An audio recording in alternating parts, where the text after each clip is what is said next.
on the gray area, if you will, between the Fourth and Fifth Amendments in this case and what motorists can do. Welcome to law. Because Right. law is not black and white. It's not black and white. It's so gray, and it's so riddled with ambiguity because there's just no one line that you can draw in the United States ways of doing with our legal system. So not different from what we see with checkpoints on DUI issues, what we see on 4th of July and during the holidays and other times.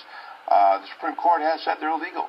You can have checkpoints just wherever to determine or help determine whether or not there's illegal activity going on, whether it be drinking or immigration issues or whatever. So, but the question here, which is really interesting, and your piece was fabulous. I got to tell you, you did a heck of a good job in eliciting really important information that people need to understand. I don't know that I would go around telling people as a lawyer, just don't answer any questions and say I got the Fifth Amendment. You're just asking for trouble. You know, the Border Patrol person in this case has a lot of leadway.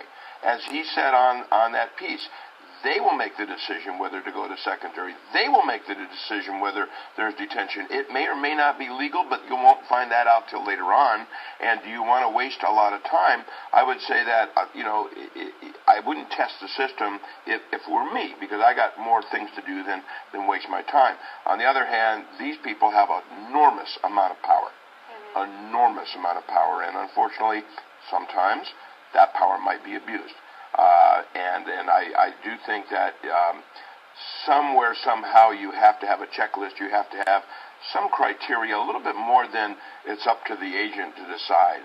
That's tough, because a lot of agents and police officers kind of are in it somewhat for power, and then they're giving them a lot more when they go into this. So the Fourth Amendment, Fifth Amendment, right to probable cause and search and seizure versus freedom of speech, freedom to not speak, those are always issues that we have to struggle with in the law game that we play.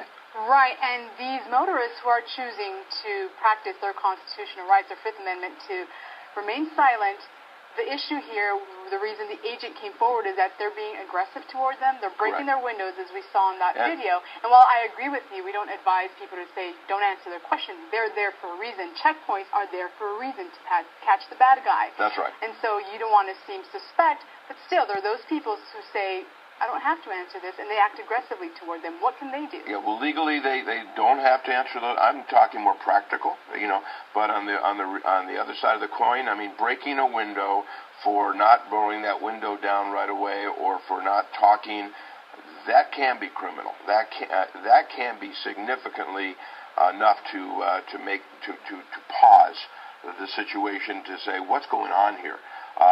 I guess what I'm saying from a practical level is, do you really want to go out and test it? You can, and some people will, and they have every legal right to do that. I'm not saying don't do it.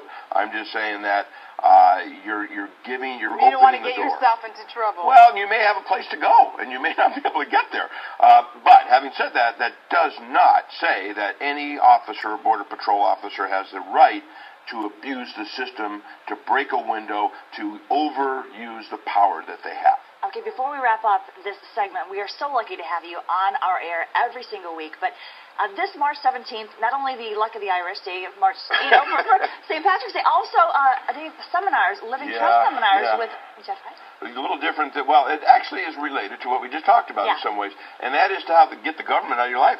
Right, and that's what we talk about. And we're talking estate planning, and it's not boring stuff. We're doing 4 of them, the 17th and the 18th, and we're going to be in all over the county, Bonita and Mission Valley and Carlsbad and El Cajon, and it's on the website, lawyerandbluejeans.com. But we talk, and what I do, and I'm giving all 4 of them, I talk about how we can get the government and lawyers out of our life and us be in control. That's everything we talk about all the time on our segment. So we encourage everybody to go. It's free, and it's the 17th, which is a week from Monday and Tuesday. And yes, St. Patrick's Day, maybe we'll have some green clovers to get out. What an incredible resource. All right, Jeff Isaac, Lawyer Blue Jeans, thanks for being with us.